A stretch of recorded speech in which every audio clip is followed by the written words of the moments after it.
அனைவருக்கும் வணக்கம். பிஜிடிஆர்பி வரலாறு குயிக்கா பல வினாக்களை நாம் இன்று காணலாம். இன்றைய முதல் கேள்வி, தமிழ்நாட்டில் டைனோசரஸ் முட்டைகள் கண்டெடுக்கப்பட்ட இடம் எது? இதற்கு சரியான பதில் அரியலூர். இரண்டாவது கேள்வி, தமிழ்நாட்டில் 100 ஆண்டுகளாக அகழ்வாராய்ச்சி நடைபெறும் இடம்? தூத்துக்குடி மாவட்டத்தில் உள்ள ஆதிச்சநல்லூர். 3. கிபி 2004 160க்கும் மேற்பட்ட முதுமக்கள் தாழிகள் கண்டெடுக்கப்பட்ட இடம் எது? இதற்கு சரியான பதில் தூத்துக்குடி மாவட்டத்தில் உள்ள ஆதிச்சநல்லூர். 4வது கேள்வி, வரலாற்றுக்கு முற்பட்ட காலத்தை அறிய உதவும் சான்றுகள் எவை? கீழ்கண்டவற்றுள் எதுன்னு பாத்தீங்கன்னா சி, கற்கருவிகள். அடுத்த ஐந்தாவது கேள்வி, பாலியோலித்திக் காலம் என்பது என்ன? இதற்கு ஆப்ஷன் தப்பாக இருக்கிறது. ஏ, கிமு 10,000 ஆண்டிற்கு முன். இந்த பழைய கற்காலம் தான் பாலியோலித்திக் காலம் எனப்படும். அடுத்த 6வது கேள்வி, சால்கோலித்திக் காலம் என்பது என்ன? இதற்கு சரியா சால்கோனா செம்பு, சால் கோலித்திக், லித்திக்னா கல்லு, செம்பு கற்காலம் சி. அடுத்து 7வது, நெருப்பு கண்டுபிடிக்கப்பட்ட காலம் எது? பழைய கற்காலம். இதிலே கண்டுபிடிச்சிட்டாங்க, சிக்கிமுக்கி கற்களை வைத்து கண்டுபிடித்தார்கள் நெருப்பு.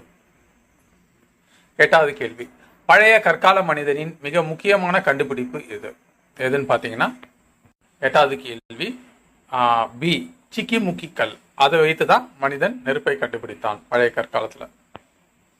அடுத்து 9வது கேள்வி, ஒரு பெண் அம்பு விடுவது போன்ற ஓவியம் உள்ள குகை எதுனா மத்திய பிரதேசத்தில் உள்ள பிம்பேட்கா. 10வது கேள்வி, பழைய கற்கால கருவிகள் கண்டெடுக்கப்பட்டுள்ள இடம் எது? இதற்கு சரியான பதில் பி, பல்லாவரம். 1863ஆம் ஆண்டு ராபர்ட் ப்ரூஸ்பூட் என்பவர் கண்டறிந்தார்.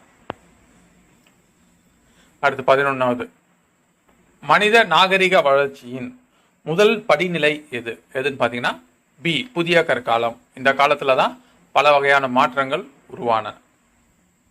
அடுத்து 12வது கேள்வி, ஹர்ஷரது அமைச்சர் யார்? இதற்கு யாருன்னா பாணர் அல்லது பாணப்பட்டர். ஹர்ஷ சரிதம் இந்த நூலெல்லாம் எழுதினவர் இந்த பாணர். 13, புதிய கற்காலத்தின் முக்கிய கண்டுபிடிப்பு எது? இந்த புதிய கற்காலத்தின் முக்கிய கண்டுபிடிப்பு தான் சக்கரம். அதுக்கப்புறம் புதிய கற்காலத்தின் இறுதியில வேளாண்மை செய்ய கற்றுக்கொண்டார்கள். 14வது கேள்வி, பழைய கற்கால மனிதரிடம் காணப்பட்ட பழக்கம் எதுன்னு பாத்தீங்கன்னா வேட்டையாடுதல் தான் அவங்ககிட்ட இருந்த பழக்கம். அடுத்து 15, புதிய கற்கால கருவிகள் கிடைத்துள்ள இடங்களில் ஒன்று எது? இந்த புதிய கற்கால கருவிகள் எங்க கிடைச்சிச்சுன்னா தாண்டிக்குடி என்ற இடத்துல கிடைத்திருக்கிறது. அடுத்து 16வது கேள்வி, ஹரப்பா நாகரிகம் எந்த காலத்தை சார்ந்தது? ஏன்னா இது செம்பு காலத்தை சார்ந்தது. அடுத்து 17வது கேள்வி, செம்பு காலம் ஆண்டு என்ன? இந்த செம்பு காலத்தின் ஆண்டு என்னன்னு பாத்தீங்கன்னா 3000 1500 வரை. கிமு 3000 1500 வரை உள்ள காலம் செம்பு காலம். அடுத்து 18வது கேள்வி, கற்பனை திறன் அதிகம் காணப்பட்ட காலம் எது? இந்த கற்பனை திறன் எப்ப அதிகமா காணப்பட்டுச்சுன்னா இரும்பு காலத்துலதான் இந்த கற்பனை திறன் அதிகமாக காணப்பட்டன. அடுத்து 19, இரும்பு காலத்தை சேர்ந்த நாகரிகம் எது? இதுக்கு சரியான பதில் சி, வேதகால நாகரிகம். 1500 கிமு 600 வரைக்கும் உள்ள காலம். அடுத்து 20வது கேள்வி, செம்பு பிளஸ் வெள்ளியம் இது சேர்ந்த உலோக கலவை கொண்டது எது? இதற்கு சரியான பதில் வெண்கலம். செம்பு பிளஸ் வெள்ளியம் சேர்ந்ததுதான் வெண்கலம், பிரோன்ஸ் ஏஜ்.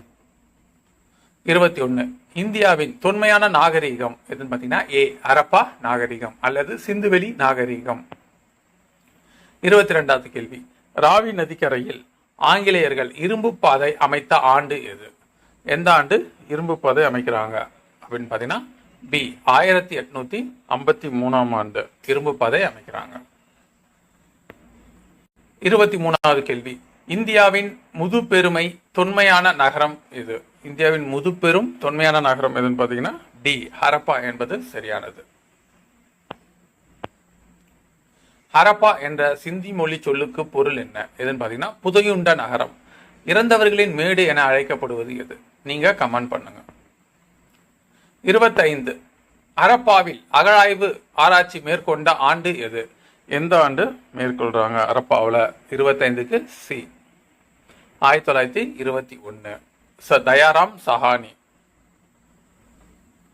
ஆர்.டி. பானர்ஜி மொஹஞ்சதாரோவை இது பண்ணுவார்.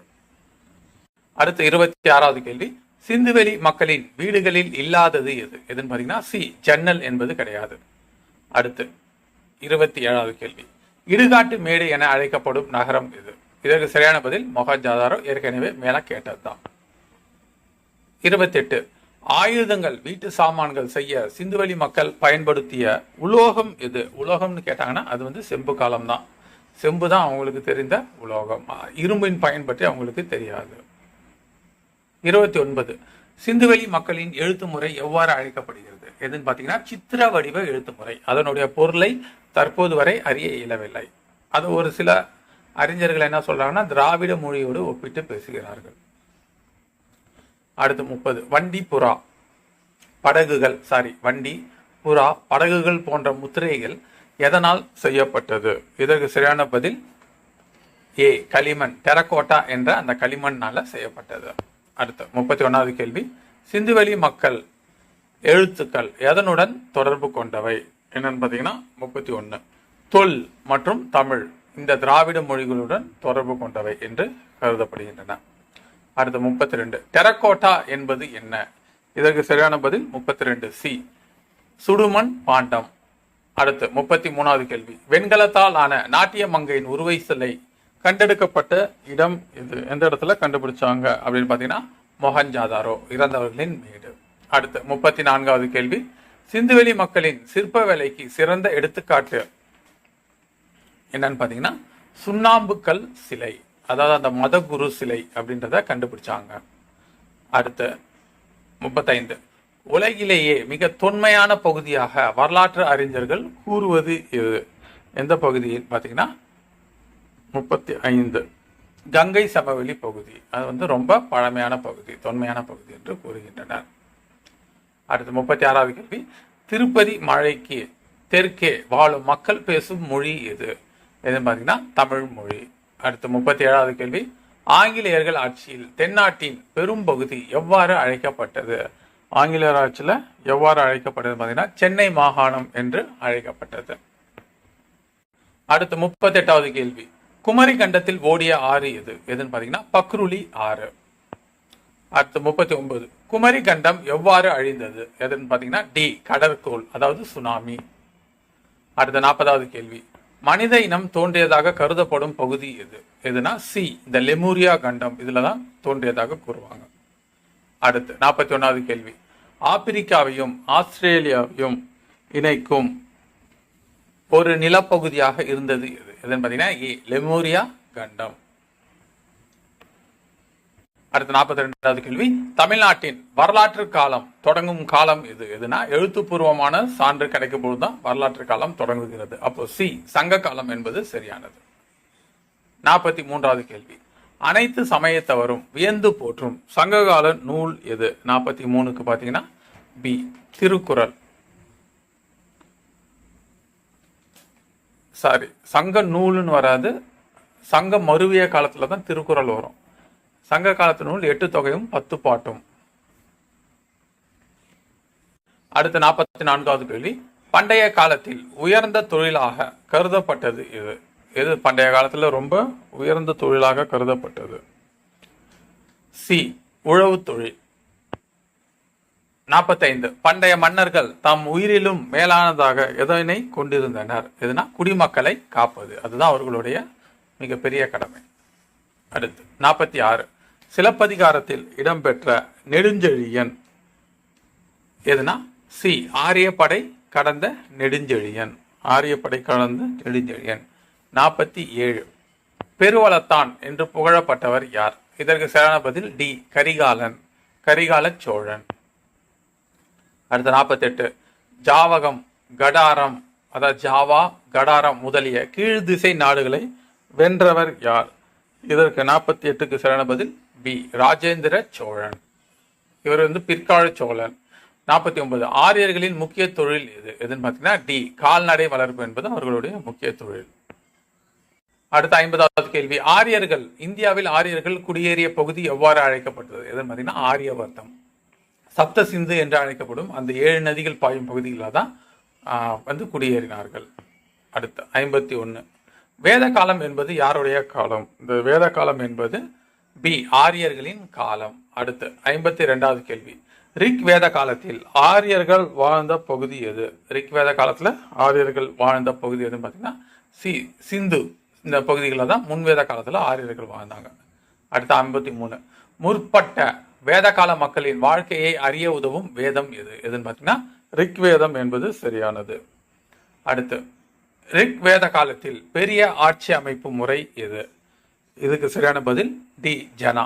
ஜனா என்பது மிகப்பெரிய அமைப்பு. இதுக்கு அப்புறம் பின் வேத காலத்துல தான் ஜனபதம் மகாஜனபதம் எல்லாம் தோன்றுகிறது.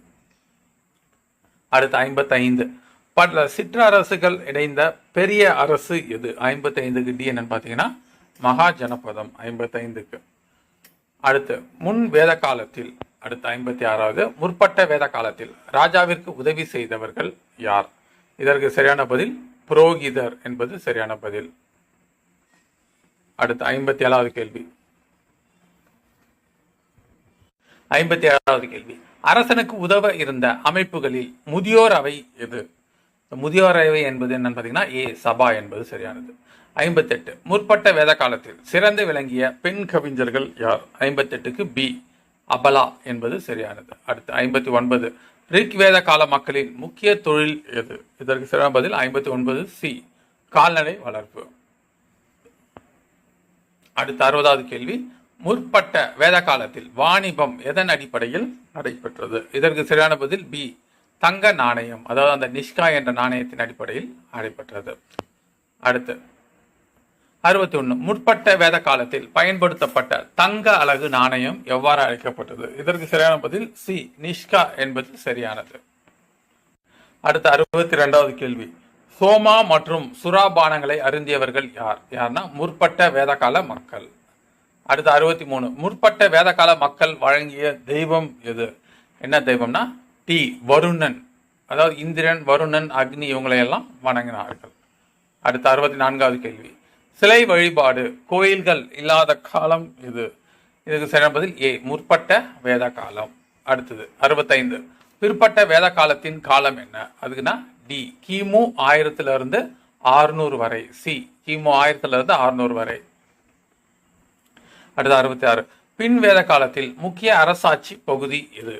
அப்போ முன்வேத காலத்துல சிந்து நதியில இருந்தாங்க, பின் வேத காலத்துல எங்க கங்கை சமவெளி பக்கமா நகர்ந்து வந்துடுறாங்க. அப்போ 66க்கு சி கங்கை சமவெளி. அடுத்து 67வது கேள்வி வேத காலத்தில் அதிகமாக பயன்படுத்தப்பட்ட உலோகம் எது? எதுன்னு பார்த்தீங்கன்னா இரும்பு வேத காலத்தில் அதிகமாக பயன்படுத்தப்பட்டது.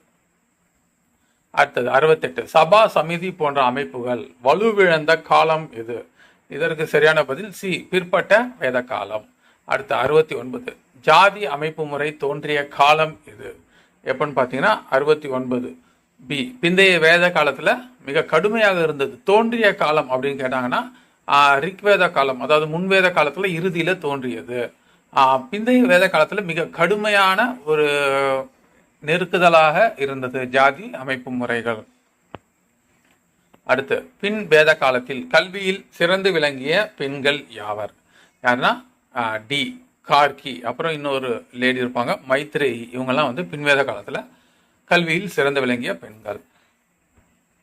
71 பி அரச குருமார்களுக்கு மட்டும் கற்பிக்கப்பட்ட வேதம் எது? எதுனா பி தனுர் வேதம், அதாவது போர் முறை. அடுத்து 72 பிற்பட்ட வேதகால சமய சடங்குகளை எதிர்த்து தோன்றிய சமயம் இது? இந்த 72க்கு எதுன்னு பார்த்தீங்கன்னா டி சமணம் மற்றும் பௌத்தம், அந்த அறிவு மறுமலர்ச்சி காலம். அடுத்து 73 உலகின் சிந்தனை புரட்சி காலம் எனப்படுவது எது? எதுனா கிமு 6ஆம் நூற்றாண்டு. 74வது கேள்வி சமண சமயத்தின் முதல் தீர்த்தங்கரர் என அழைக்கப்படுபவர் யார்? 74க்கு ஏ ஆதிநாதர் என்பது சரியானது. 75வது கேள்வி மகாவீரர் பிறந்த இடம் எது? மகாவீரர் எங்க பிறந்தார் பார்த்தீங்கன்னா குந்த கிராமம் என்ற இடத்துல பிறந்தாரு. அடுத்து 76 ஜீனர் என்றால் பொருள் என்ன? ஜீனர் என்றால் வெற்றியாளர், வென்றவர் என்று பொருள். அடுத்து 77 மகாவீரர் அறிவுறுத்திய கொள்கை எது? இந்த மகாவீரர் அறிவுறுத்திய கொள்கை டி கொல்லாமை என்பது சரியானது. அடுத்து 78 சமண சமயம் எந்த அகிம்சையை மிகவும் வலியுறுத்தியது? எதுன்னு பார்த்தீங்கன்னா உயிர் இரக்கம் அது அப்படின்ட்டு அதை வலியுறுத்தியது. அடுத்து 79 திரிரத்தினங்கள் அல்லது மும்மணிகள் கருத்தை வெளியிட்டவர் யார்? யாருன்னு பார்த்தீங்கன்னா 79 ஏ மகாவீரர். அடுத்து 80 சமண சமயத்தை பின்பற்றிய பல்லவ மன்னன் யார்? இதற்கு சரியான பதில் ஏ மகேந்திரவர்மன். பின்னாடி அவர் அப்பரால அவர் சைவ மதத்தை பின்பற்றுகிறார். அடுத்து 81 தில்வாரா சமண கோயில் உள்ள இடம் எது? எதுன்னு பார்த்தீங்கன்னா சி ராஜஸ்தான் என்பது சரியானது. அடுத்து 82 சமண சமயத்தவர் சிற்பம் காணப்படும் இடம் எது? எந்த இடத்துல காணப்படுகிறது? ஏ கழுகுமலை என்பது சரியானது. அடுத்து 83வது கேள்வி புத்தர் பிறந்த இடம் எது? புத்தர் பிறந்த இடம் நேபாளத்தில் உள்ள கபிலவஸ்து என்பது சரியானது. அடுத்து 84வது கேள்வி ஹர்ஷருக்கு உதவி செய்த காமரூப மன்னர் யார்? யார்னா காமரூபம் என்பது அசாம் பகுதியை குறிக்கும். அந்த மன்னர் யார் அப்படின்னா பாஸ்கரவர்மன் என்பது சரியானது. அடுத்து 85வது கேள்வி புத்தர் என்ற சொல்லுக்கு பொருள் என்ன? புத்தர் என்பதன் பொருள் என்ன? மீனிங் அப்படின்னு பார்த்தீங்கன்னா பி அறிந்து கொண்டவர் அல்லது ஞானம் பெற்றவர் என்று பொருள் 85க்கு. அடுத்து 86 புத்தர் தனது முதல் போதனையை தொடங்கிய இடம் சாரநாத் மான் பூங்கா என்ற இடத்துல தான் முதல்ல தொடங்குகிறார். அடுத்து 87வது கேள்வி புத்தர் துன்பங்களை பற்றி கூறிய அறிவுரைகள் எவ்வாறு அழைக்கப்படுகிறது? இதுக்கு 87க்கு எதுன்னு பார்த்தீங்கன்னா ஏ 4 பேருண்மைகள் என்று அழைக்கப்பட்டது. 88வது கேள்வி பி சமண பௌத்த சமயங்கள் செல்வாக்குடன் திகழ்ந்த காலம் எது? எதுன்னு பார்த்தீங்கன்னா கிமு 6ஆம் நூற்றாண்டு என்பது சரியானது. அடுத்து பௌத்த விகாரங்கள் மிகுந்த மாநிலம் எது? பௌத்த விகாரம் அப்படின்னு பார்த்தீங்கன்னா 89 டி பீகார் மாநிலத்தில் அதிகமாக காணப்படுகிறது. அடுத்து 90வது கேள்வி பௌத்த மறை நூலாக கூறப்படுவது எது? எதுன்னு பார்த்தீங்கன்னா திரிபீடகம். வினய பீடகம், சுத்த பீடகம், அபிதம்ம பீடகம் இது அடங்கிய திரிபீடகம் தான் பௌத்த மறை நூலாக கூறப்படுகிறது. அடுத்து 91வது கேள்வி மகத பேரரசின் முதல் தலைநகரம் எது? எது பார்த்தீங்கன்னா சி ராஜகிரகம் சிராஸ்வதி. 91க்கு சி சிராஸ்வதி என்பது சரியானது. அடுத்து 92வது கேள்வி மகத பேரரசை ஆட்சி செய்த முதல் வம்சம் எது? இதற்கு சரியான பதில் அரியங்க வம்சம் என்பது சரியானது. அடுத்து 93வது கேள்வி சந்திரகுப்த மௌரியர் சமண சமயத்தை தழுவ காரணமானவர் யார்? இந்த சமண சமயத்தை தழுவ காரணமானவர் 93 டி பத்ரபாகு என்பது சரியானது. 94 இந்தியாவில் முதல் மக்கள் நல அரசை ஏற்படுத்தியவர் யார்? இதற்கு சரியான பதில் டி அசோகர் என்பது சரியானது. அடுத்து 95வது கேள்வி மௌரிய வம்சத்தின் கடைசி அரசர் யார்? யாருன்னு பார்த்தீங்கன்னா டி பிருஹத்ரன் என்பது சரியானது. அடுத்து 96வது கேள்வி அலகாபாத் கல்வெட்டை தொகுத்தவர் யார்? இதற்கு சரியான பதில் அலகாபாத் தூண் கல்வெட்டு. இந்த 96க்கு அப்படி பார்த்தீங்கன்னா ஏ ஹரிசேனார். சமுத்திரகுப்தரின் அவைகளப்புலவர் ஹரிசேனார். இவர் ஒரு அமைச்சர் ஹரிசேனார், அவர் தான் தொகுத்தார். அடுத்து 97 குப்தர் காலத்தில் இந்தியாவிற்கு வந்த சீன பயணி யார்?